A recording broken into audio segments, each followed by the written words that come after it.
Guys, welcome back to another video. Today we will be discussing a topic that I'm very interested in. Lately, since I have become a YouTuber, one of my biggest questions is how to afford aviation, how can I afford aviation, and aviation is really all about connections. For me, I am a poor pilot, and for a lot of you that are starting or getting your licenses, aviation is just a very expensive hobby to get into, especially if you're trying to go the career way. It can cost you up to $100,000 just to get all your necessary licenses. Before I started, I was in high school and I had no pilot friends. Nothing around me was aviation. My family was never in aviation, so it was definitely a hard journey to get into. Where I lived in Maryland, we only had class Gulf airports or below class D airports. One thing that is super important is the way you share your aircrafts. So for me, some of the people that I fly with, I get the flights for free because they're just my very good friends, and I can make a video for them or I can babysit their dogs as a trade-off. But another way a lot of pilots time build together is just paying for half of the fuel. Under private pilot, you have to pay pro rata share anyways. So the way two of my friends, which you've seen, I've flown with in the Air Coupe, and my other friend that owns a 150, whenever we go fly with them to build time, we split everything very evenly, and their planes are significantly cheaper than flight school planes because instead of that $200 an hour mark that you have to pay every hour, you just pay for whatever fuel they use. Let's say $50 for 2 hours in a 150. That is not bad at all. You're spending $25 every 2 hours, I believe, if you time build with somebody else. Obviously, there's restrictions on how much you can log. It's nice because one of us can get safety pilot time if we're under the foggles. So that's also a really cheap way, but it makes it a point to know aircraft owners, and that can be very hard if you don't work at an FBO or don't have connections. If you do want to work at an FBO and try and get those connections, it's very important to get the right FBO and right airspace of FBO, because if you go to a huge class Bravo, say DFW or BWI, those airports only host airliners for the most part, and those airports also do a lot to not allow single engines in or deter single engines from entering their airspace, putting really heavy fees on landing, putting heavy fees on basically everything, and their airspace being so crowded and being so official, it kind of deters a lot of private pilots, student pilots from going into those areas because they're intimidating for newer pilots. So class Bravo is not great if you want to first start out and making connections. Charlies are also not good for starting out because those are also airliners. Although there are airports that are smaller under these shelves of class C's and B's, they are still going to be so heavily with private jets and people that even if you make the connections, you cannot fly with them, you can't do anything because private jets are two-pilot operation most of the time, airliners are two-pilot operation, and as a private pilot, single engine, I'm pretty sure you will not be able to fly any of those. So a really good in between is a class D airport, and that is the current airport I work at is class D because we get a mix of single engine planes and we get a mix of private jets, so it's perfect for people that already have their license, like me, a private pilot, or my friends that are CFIs that need to make connections in both worlds of flying single engines and in our future making those ground connections on the private jets for when we do get to our hours and that magic number 1,500. It is really nice having a class D airport because as you've seen, I've made tons of connections over the year I've worked here, which is crazy. I've only worked here a year and I've probably flown over 10 different planes so far, all single engine, but still very fun. And you'll meet so many different people. It is hard finding aircraft owners that are instructors, so that is something kind of rare, but it's not something out of the norm. As you've seen on my Piper Navajo flight, we met at he's a survey company and he offered me a flight, and he was a multi-engine instructor, so I got free multi-time and I got about 5 hours of free multi because he was a survey flight. He had an extra seat and he knew I was a pilot and wanted to get that experience. So now I know how to fly a multi-engine and I use its instruments. Flying different planes will also help you out a lot, but I don't recommend it if you're close to a check ride. don't keep switching planes, just stick to one plane. So let's go over simulator use. Simulator use is the most important, especially after you get your private pilot's license, and it will save you so much money if you, one, either get your own simulator, and they're not super expensive, they're around 100 to 500 depending on how much you want to spend, and then get X-Plane or Microsoft Flight Sim just to familiar yourself with the planes. There has been a study released that students with a home flight simulator that try to go for their private pilot's license get their licenses 20 hours less than regular pilots that don't have simulators. I'm also going to bring up the point of the different simulators and what you can log. So what I am doing and what I think is smart, I have my own simulator, and that was given to me by Flying Eyes. And so since I have my own simulator at home and I have my own setup, I'm getting proficient as much as I can from home, so I do not have to pay, because simulators are still kind of expensive. So at Blackhound Aviation, we charge, I want to say $60 an hour for the simulator. The instructor fee is around $70 an hour. So, well, we gotta eat too. But I'd just like to add that the study in particular is based off of home flight simulators, not necessarily FTDs, not necessarily simulators that can log instrument time or log instrument approaches. And it shows improvement on the private pilot side, right? As an instrument pilot, and even the airlines use simulators, of course they're more advanced. On the instrument side, the simulator is almost invaluable. And being able to go home and fly approaches on a simulator practice, that can be your homework. That can save you hours and hours in the plane of trying to understand, you know, how am I going to intercept this approach fix at this point, practicing hold entries, whatever it may be for your instrument. Being able to go home and use that, even if you're not logging the time, is still going to be a huge benefit. It cuts down on schools' costs, and it also cuts down on the cost for students too. So simulators are huge. Yes, and there is a difference between home simulators and, so what I wanted to go over is the difference between FTD simulators and home flight simulators, because you can do your home flight simulator for as long as you want, but you cannot legally log anything. On FTD simulators are the ones you have to pay for, but they're a lot cheaper than the actual planes, so it's very valuable to use them.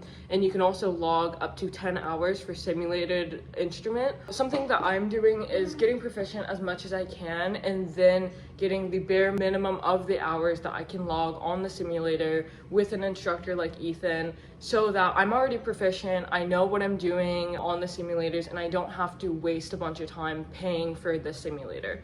Because you can log up to 10, after that, paying for the sim is just a cheaper way of practicing not in the plane, and if you already have your home simulator, it is essentially the same training you'll get, it's just a little more technical. You can't touch the knobs, you can't do certain things here and there, but it is still quite valuable just having your own home. I'd also like to add that the real great benefit to the simulator is not just that it's cheaper than renting an airplane, it's also that if you have one at home, or even if your flight school allows you to rent the simulator on your own, you don't have to pay for an instructor per se. You have the time and the freedom to experiment on your own, learn whatever GPS that you may be using, learn whatever procedures you may be using. And of course, you might not be the only person on the internet trying to study with this simulator. So you can recruit your friends and have them act as ATC. You can maybe get another person who's in their CFI training and they can coach you through whatever it may be. But having a simulator allows you that freedom to experiment at your own pace and to learn at your own pace. We're gonna move on because simulator use is always very great. Instrument is the hardest to keep your proficiency up on, in my opinion. So simulators are a great way of keeping that proficiency up without paying a buttload of money to this man over here. So we're gonna move on to different ways we can save money on aviation, and that is buying an aircraft. Now, this can be controversial because buying an aircraft does come with its risks. Two of our friends have bought aircrafts and they got stuck in maintenance trying to update their panels because buying cheap planes, one of them has an air coupe and one of them has a 150. And they were not IFR equipped, so they had to spend a lot of money. Spent around 5 or 6. Rom didn't get his IFR certified, but he needed a new radio, and a couple other small things like a transponder. So that Yes. also was some downtime. And Yes, and not only will it cost you a lot of money to keep up on the maintenance, keep up on the inspections, it will also, if you have any maintenance problems, maintenance has been taking months at a time. You don't know how long it's going to take. It just halted both of them, their training for at least 3 months. And although everyone moves at their different paces, it's a precautionary tale, but the benefits of it is that if you get a small single engine, you can find them for around 20 to 40 grand, or even more if you want like super advanced. If you want, that like, might be a little bit on the lower end. that's definitely on the lower end. But if you can make it, maybe get a loan, maybe just make payments towards it, it is definitely a very good bet, because the people that do own their own planes really only have to pay for fuel, and like we said, it's only $50 for every 2 hours for these really tiny single engine planes. And most of the time, these pilots will get other pilots to split the time with them and split the money with them. That way, both of you guys are getting very valuable information. And like I said, not a lot of pilots like to solo, so a lot of people love taking people up in their planes. So everyone is super nice and friendly in aviation. I'd like to talk about that for a minute, because I have a lot of students that come in, and I've been a student before. Just because I'm a flight instructor now doesn't mean that I'm gonna try and, put all my students in a bad spot and drain their bank accounts.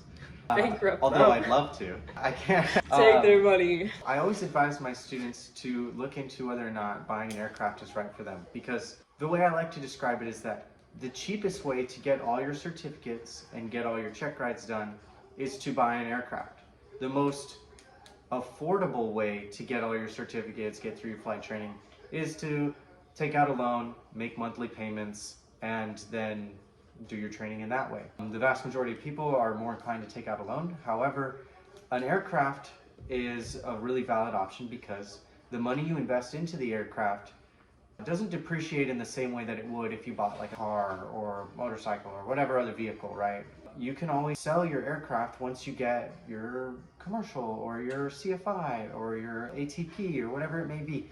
Once you get your hours requirement, you're able to sell that aircraft, recoup some of the losses or some of your investment that you put into that plane.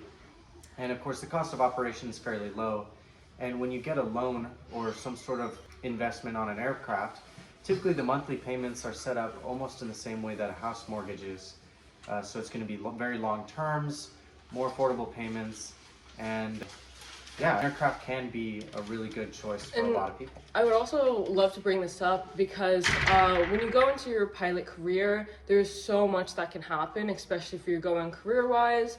And obviously one of the main points is having a first-class medical. If you want to go beyond instructor, if you want to be on these jets or go to the airlines, first-class medical is super important, and you have to renew it every year. So buying an aircraft is really smart, because so many people dump so much money in flight training and then can't get their money back if they break their legs, or if they are later diagnosed with something that can, make them lose their medical. So I like you jumping straight to break. Yeah, you break your legs, break your arms, God forbid, fall off a cliff, or you get an underlying medical condition. Yeah, there is a lot of things that can disqualify you from having that first class medical. So buying a plane is always great, because you can always sell it later instead of just losing all your money through a loan or losing all your money through a flight training program. Yeah.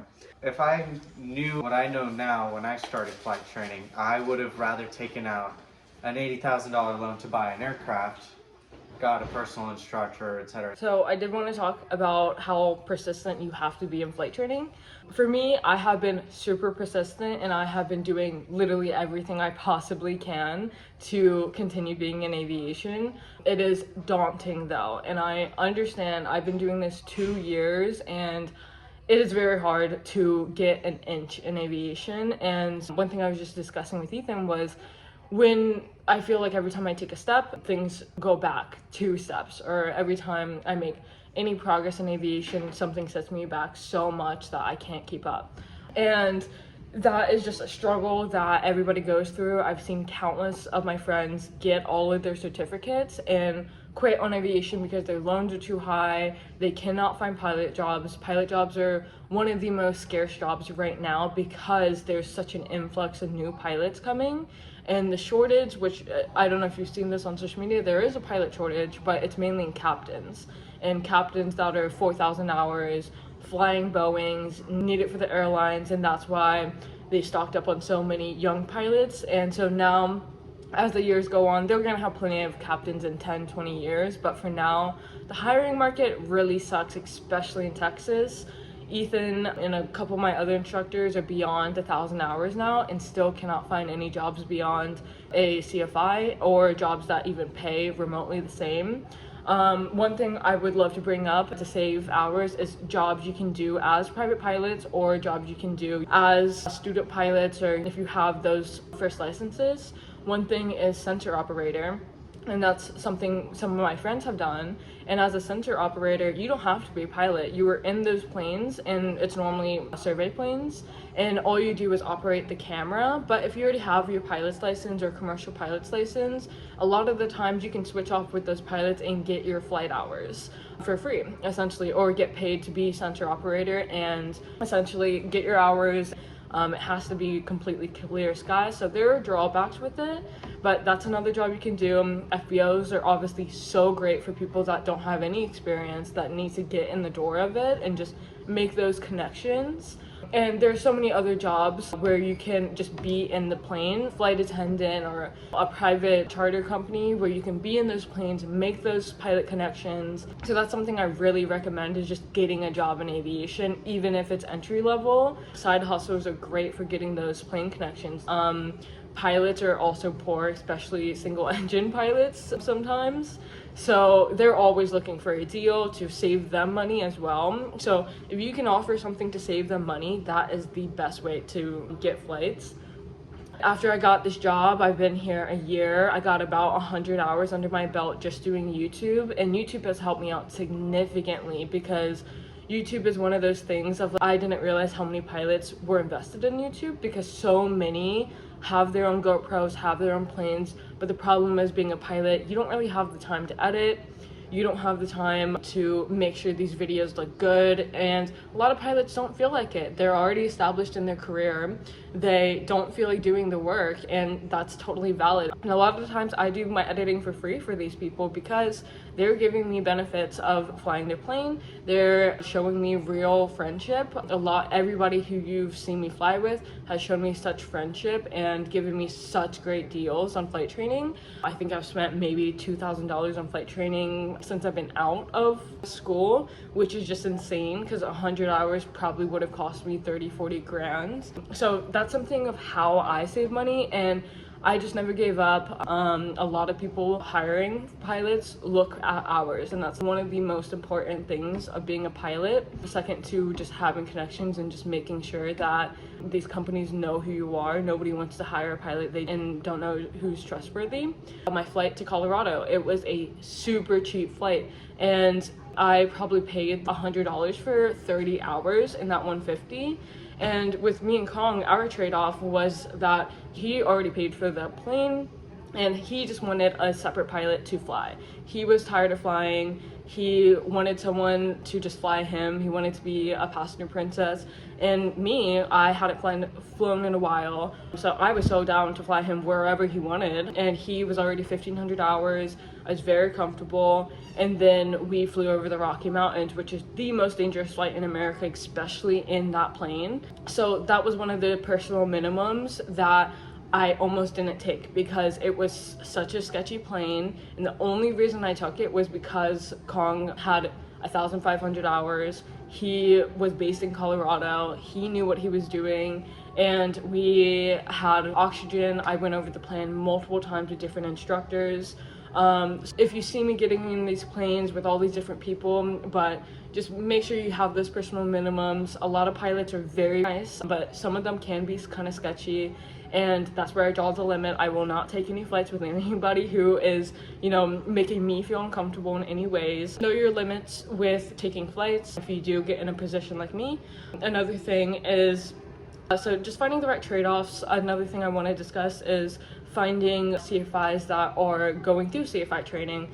And that is one of the best things you can do, because CFI training, you obviously have to practice teaching people. And as a student, you obviously need a trainer. You can't really log because they're not instructors yet, but you can still get so much valuable information without paying for it, because they need to teach as well. So those are like trade-offs that are valuable, and it's very easy if you're in the flight training environment. If you're not, then I suggest going online, finding some CFIs and some online work. And I wanted to bring up Flying Eyes, because Flying Eyes has helped me throughout this whole journey. They own a Grumman Tiger, and Dean specifically, he is a very experienced pilot and he owns the plane. And my friend also, Robert Green, that works at Flying Eyes with me, he is an instructor. So they all fly the Grumman. Robert will occasionally give me instruction in the Grumman, and a lot of these people are so experienced, like do not mind giving people flights. And what I have experienced is older pilots, especially ones that are so established in their career, really love giving people flights. And it's not just because I'm a woman, or it's just because they know how hard flight training is. They know people are struggling out there, so it's just a feeling of helping people out where they were. So that's something really nice. And Flying Eyes, I edit videos for them, and I am kind of part of their marketing team. So I get a lot of the connections. I edit their videos. They fly really high performance planes, military planes. They do stunts for social media, essentially, in planes. Flying for social media, you don't need licenses. Although I have my private pilot's license, that makes it so much easier for me to go fly and do these things. It's a really interesting world, because when you fly for social media, you do the craziest things. Nobody wants to see you flying just in a plane doing nothing. That's like seeing someone drive a car. Although the views can be pretty, you want something cool. So that's why you've seen me guys formation fly. You've seen all clips of these Flying Eyes planes and edits and stuff that are just so pretty. And they're doing aerobatics, they're meeting with famous pilots. They work with Fly with Bruno and Aviation 101, who are the very popular YouTuber aviation people that are super valuable. I have to meet with some of them for the videos as well. So I get a lot of advice from very experienced pilots in all different types of industries. And not only that, I get free flight time, because sometimes they have to fly places. They go to air shows a lot because they sponsor a lot of air shows and pilots. Whenever I get the time, or whenever they invite me, I will go to those air shows just as an extra support, as an extra pilot while they're filming. So just having that second job, having that second income, working on the videos teaches me so much about aviation outside of general aviation. And one thing that Ethan wanted to bring up is procrastinating on the written. So you want to get your written done as soon as possible, because that will give you the broad spectrum of what you're supposed to learn.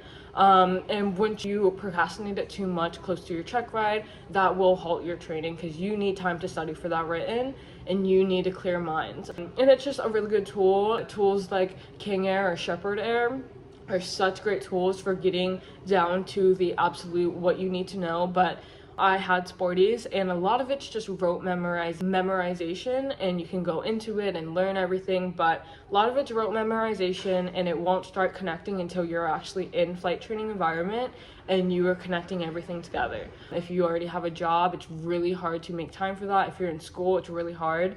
So I suggest getting your private done as fast as you can, and then getting a loan for your private, doing whatever, and then you can do whatever. Or there's a lot of schools out there like American Flyers that it's basically kind of deal with the devil. As long as you have your private pilot's license, you train for 2 days a week, and then you work for them 5 days a week. So you have no days off, but you also get that flight training for free. You get a monthly salary so you can live, and you're just working 24/7 essentially. But it will get you your licenses, and you just have to work very hard. And there's other schools where you just get a loan. And with fast track schools and programs like ATP, my suggestion, if you do want to go the fast track way, because I understand. Yes, instead of spending 80 grand at a flight school. One of the best things that I did was I had a lot of friends that were already pilots, so we would study together.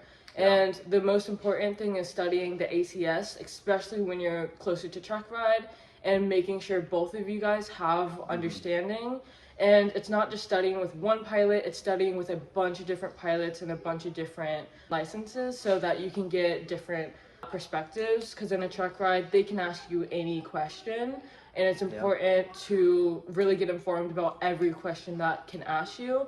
My motto is always to be way over prepared, and you can either pay an instructor to do those mock truck rides and sit with you for 4 hours at a time, or if you have pilot friends or know anybody, as I said, you can go on these websites that show you local pilots, or just get online and hop on a random call with a pilot and just make sure you are up to standards. Also, YouTube's great for mock truck rides, just listening to people and pausing before they answer so that you can answer it yourself and just, you know, yourself in that mindset without having to pay all these instructors to make sure you're up to date. Something I do want to add is making sure you have the right sources, because a little thing that's something I ran into in my private training was training with so many different pilots. Some pilots conceive the regulations in a wrong way, or, you know, nothing against them, but it's just something of they don't have a clear understanding of it, and they can steer you wrong or have a wrong answer, and then you learn, and on your truck ride, if you say that wrong answer, that's wrong. So something that I learned is verifying where you can find these answers, and that's only going to help you. A lot of times when I make these videos, I'm deep diving in the FAR-AM to make sure I have all the information. Alrighty, that is the end of today's video. I really hope you guys did enjoy. It was kind of a big rant because I know this is a topic that a lot of people want to know. And I have helped a lot of people out on social media that have hit me up privately, because I have only been in aviation 2 years, and I've only been at the FBO for a year making these connections. So there's still so much I do not know about aviation, but I am very informed for being in general aviation. So I'm very lucky to have the connections I have. The people I fly with are the nicest people ever.